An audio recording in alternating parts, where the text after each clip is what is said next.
I'm Stila Webb. And I'm Siobhan Ghosh. I'm going to write my first fiction novel this year. And I'm going to film it. And we're going to release one video each week. And if you keep up with Stila's word count, by the end of 2017, you'll have...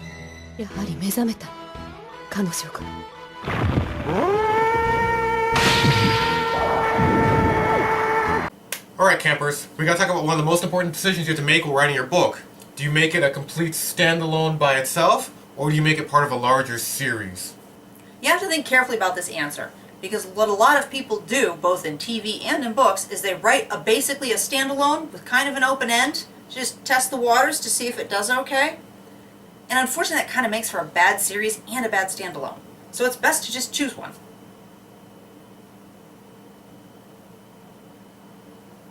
Yeah. I agree. Like Lost, they didn't know where they were going with that. So it had a very unsatisfying ending. Yeah. Battlestar Galactica, same problem. Very unsatisfying ending. So one thing we read about a long time ago, especially for fantasy series, the longer you make your fantasy series, the more books, the bigger the ending has to be, and the less satisfying it is. If you have like a 3-book series, you're like, oh, okay, we have a big dramatic battle at the end of 3 books. Yeah. Okay. If you have a 17-book fantasy series, it's gotta be dramatic, it's gotta be world-ending, right? Continuity breaking. And no one's ever happy at the end of 17 books. So if you want people to be satisfied, maybe keep it a little shorter. Yeah, especially if you're using the exact same cast of characters through all 17 books. That gets really tricky. I've totally seen it done well when you have a set of characters that you use and then they go through their arcs and it introduces other characters and then continuing books follow different characters through different arcs and different events, and that can work. Game of Thrones is going to be real interesting. Let's see how that ends. Well, Game of Thrones, he knows where it's going. It's got to be epic because he's got so many characters and so many arcs going. And that is the key, knowing where you're going. In my series, I know what my end point is. I know what's going to happen in the final climax of the entire series. I'm well aware of that. So I feel comfortable having a few books to get there. But you have to make sure each individual book is still interesting and satisfying on its own. Of course. Okay. Of course. Okay. So each book has to have their own arc in and of themselves. Yeah. What's been really popular lately has been taking a book, breaking it up into 3 parts, so that the first 2 don't really have an ending. They just end on a cliffhanger or something, charging people 3 times the cost for 1/3 the book. And that's, I know it works for some people, it's excruciatingly annoying to the reader. Yeah. So in Infinity Squad 1, I had a story that started with a hero in one position. Mm-hmm. He learned and grew, and he landed in another position. And it was a nice, complete arc, right? And it was 100,000 words. It's average size. It doesn't read that long. But because people liked it so much, I wrote a second book, Infinity Squad 2. And that kind of went like this, and it was 180,000 words. So a normal traditional publisher would say, okay, split that into 2 books, right? Because it had a kind of a point in the middle where you could have split it, right? And that's what my writers group, in fact, was telling me to do. I think it really could have been split because this in and of itself was a satisfying arc. Yeah, but I felt, one, when you're self-publishing, you don't care about length. It's an ebook. True.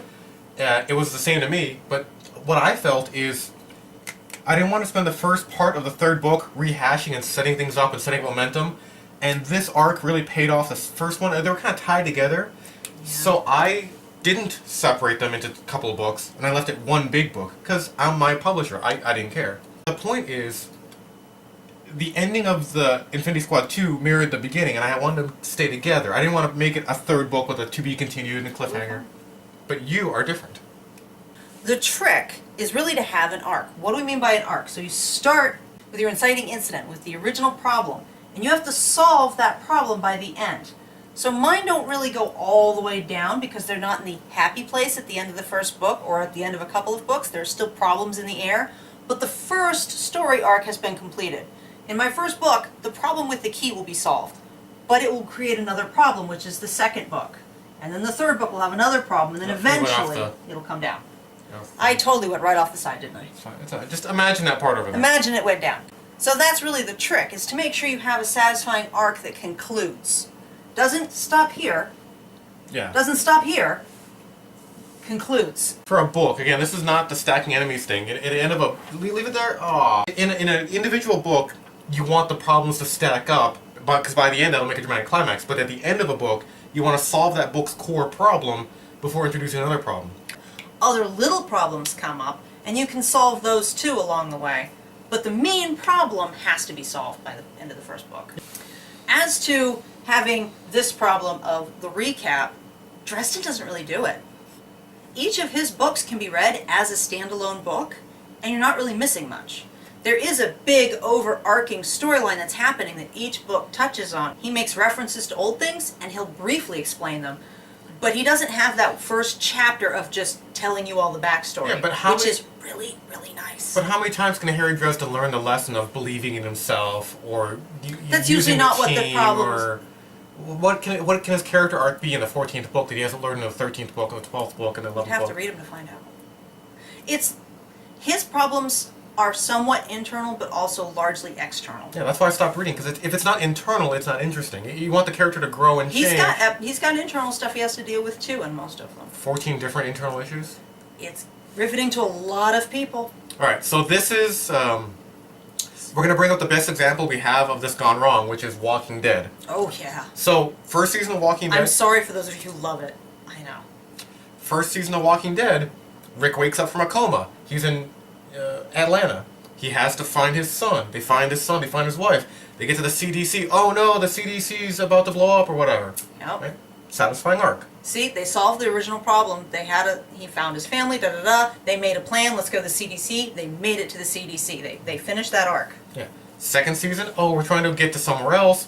Now we're at a farmhouse because of budget cuts, but now we got a farmhouse. Third season, now we got to find a prison. Now we found a governor. Now the governor kicks us out of the prison.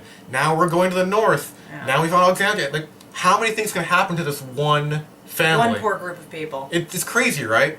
Imagine if Walking Dead looked like this. What if season 1, you start off with Rick's group? Right? He's got to find his son, he's got to find his family, and they do a whole bunch of adventures, and they're going on. Okay, and then maybe they end up at the CDC or something. At the CDC, it blows up, they're like, oh, we gotta keep going. And they go off into the sunset, off to new adventures. Well, maybe, okay, let's say Rick's group chemical goes on, maybe. And they kind of go in, and maybe half of them die, half of them split off. And Rick and his family, yeah, they find the sunset. They find their happy place. You're like, oh no, is everything over? No. For season 3, what if you had another family? What if they start off in Texas? And what if they're going along? And halfway through the season, what if they cross paths with the offshoot of Rick's group? So you right? see the same characters again, giving you continuity. Yeah, and you're like, oh man, you can see it from 2 different perspectives. And now you don't know who's going to live and who's going to die. Because in Walking Dead, you know Rick's going to live. He's the main character. But if these 2 groups cross paths, they form a new group, and maybe they all die. What if that's the end of the season? Everyone you've been following dies. So you start out with a new group, season 4. You follow their story. What if Group D's going along, and they're having their adventures, and everything's going really bad, and they're traveling, and they lose some people, da-da-da, but then they find Rick's group up here in the happy place. Right? And some of them stay there, and some of them are like, no, I want to go somewhere else. And we follow that group in season 5. They go off somewhere else. And maybe we start the season with them, and then they meet a new group of people at the end of the season or halfway through the season, and then they end the season together. And then you can go back in time in season 6 to see that group's beginning. Yeah. So what this lets you do is tell different stories. There's a story of like Rick kind of becoming a leader and whatever, but the series has gone so long that Rick's become a leader, then he's become a madman, then And he's then he become goes leader again, then yeah, he's he's crazy tired, man, then and he's tired and he won't make decisions. It's just, he's gone through so many permutations that at this point you're so sad for Rick yeah. and the whole group that you just want them to be happy. You just want it to end, yeah. Oh, yeah. But this lets you follow this. You've got to set up a good environment. But yeah, you could have the groups intersect. You could have everyone die. You could have them go back in time and find other things. You're telling different stories. So if you really want, and that's what, spoiler alert, that's what I'm doing with Infinity Squad, is book 3 is following a kind of a different set of characters in book 1 and 2. Because in book 1 and 2, those guys ended their story. And that way, you don't have the Simpsons problem or the Walking Dead problem where the series goes on so long that every character goes through every possible arc in existence. Yeah. So, when you guys are trying to decide, Do I want to write a 7-book series or a 3-book series, or do I want one standalone? Think about what would make it satisfying for the reader. I always go by that. Yeah. Now that you're in the plotting and you're in the boggy middle, you can really see, does your book have enough potential to carry more books within it? Or are you struggling to get enough material for this one book?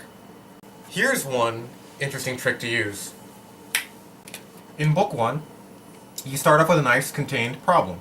You explain the universe, you explain the main character's kind of, struggles and stuff, and you keep it in there. But maybe in book 2, you're like, there's this other part of the world we haven't explored yet. Let's go out and explore that. You can kind of expand the world. And then in book 3, you can go explore this other section of the world that's been mentioned in 1 and 2, but you just didn't get to because you didn't have time, there was nothing happening there. So you expand the world a bit more. And then in book 4, you can really expand it, and you include everything you've learned before, plus a new area. A couple of new things to come in. Yeah. And then even from there you can continue expanding it if you want to. Yeah, so get a big whiteboard, plot out your series or your book, and see if it's satisfying, and figure out where there's some natural breakpoints. Yep. And if you want our help, you can email us at hey@writing.wang. Yeah, we'll help you guys out. And until then, keep writing.